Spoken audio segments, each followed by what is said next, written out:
Non, mais parce que nous appelons d'ailleurs, nous rappelons que demain nous allons déposer des requêtes devant le Conseil constitutionnel pour dire que le Conseil constitutionnel constate la carence de Macky Sall à fixer la date dans les délais impartis. Et deuxièmement, nous pensons que le peuple a subi beaucoup de désagréments ces dernières années. Il y a eu trop de sang versé, beaucoup de destruction. Et les gens, à juste titre, chaque fois qu'il y a manifestation, craignent d'abord pour leur propre sécurité et leur vie. Et ensuite, parce que souvent les gens sont préoccupés par la recherche du pain quotidien. Mais il n'empêche que nous avons constaté par exemple le 4 février qu'il y avait une très forte mobilisation dans Dakar et dans beaucoup d'autres villes. Nous avons constaté que le vendredi suivant, il y a eu une très forte mobilisation dans Dakar et dans les jours suivants, dans les autres villes, y compris Thiès, Saint-Louis, etc.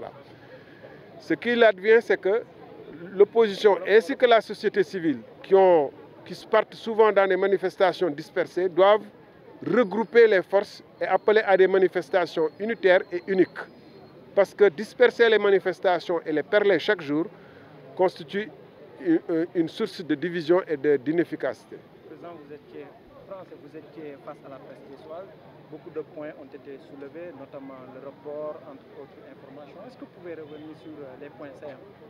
Oui, c'est un jour triste que ce 25 février, pour la première fois dans l'histoire du Sénégal, sans raison objective autre que la volonté du président de la République, on a reporté les élections. Et on ne rappellera pas tout le processus, mais ce qui s'est passé depuis lors est extrêmement honteux, parce qu'il y a eu des faits et des gestes qui mettent en cause l'intégrité et la réputation de toutes les institutions de la République.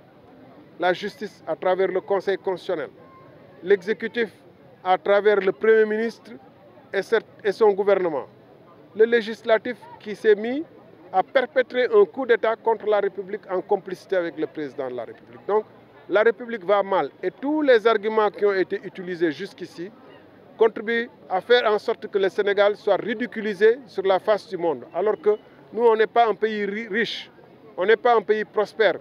Mais ce qui faisait notre particularité, notre charme et notre force en Afrique de l'Ouest, en Afrique centrale et partout, et même vis-à-vis de certains pays européens et asiatiques, c'était notre démocratie et le respect qu'on avait pour nous-mêmes et pour nos institutions. Et ce dernier verrou-là vient de sauter par la faute de Macky Sall. Incontestablement, il en est le seul responsable. Et l'histoire le jugera, mais aussi ce serait trop facile de tout laisser à l'histoire. Il faudrait qu'après cette situation-là, qu'il puisse, lui et les complices avec lesquels il est en train de perpétrer ce coup d'État-là, qu'il puisse rendre devant le peuple, parce que ce serait trop facile. Et vous avez voté aujourd'hui? Nous avons effectivement voté pour marquer que c'est un jour de vote, ce devrait être un jour de paix, ce devrait être un jour de triomphe pour le Sénégal.